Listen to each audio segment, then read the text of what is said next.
Bruxelles, la poussée du président Donald Trump de se retrouver face au paquet lors d'un sommet de l'OTAN a suscité l'indignation dans les Balkans et a attiré l'attention sur les médias sociaux, mais l'homme qui l'a mis à l'écart l'a fait marcher.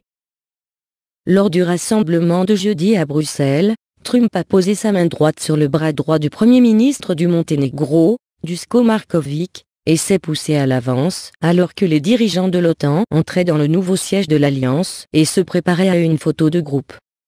Trump se tenait alors près de Marković et a parlé à la Dana Grybauskaitė de la Lituanie. Il semble que Donald Trump ne voulait pas que quelqu'un éclipse sa présence au sommet, a déclaré le journal du Monténégro Vijesti. D'autres sites balkaniques ont affiché des journaux tels que America First et Où pensez-vous que vous allez? Marković lui-même, cependant, haussa les épaules. Il ne s'est pas vraiment enregistré. Je viens de voir des réactions à ce sujet sur les réseaux sociaux.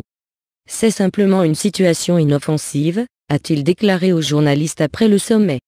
Au lieu d'être insulté, il profite de l'occasion pour remercier Trump d'avoir soutenu l'adhésion du Monténégro à l'OTAN. La petite république yougoslave devrait devenir le 29e membre de l'OTAN le mois prochain.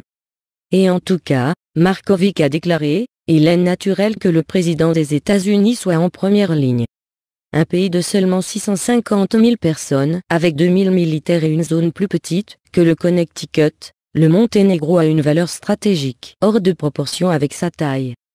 Pendant près d'une décennie après que le Monténégro s'est séparé de Serbie en 2006, Moscou a cultivé des liens étroits avec l'ex-république yougoslave et des fonds provenant d'investisseurs et de touristes russes.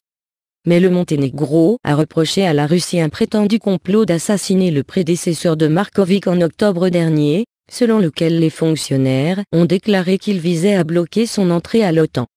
Le Kremlin l'appelait absurde.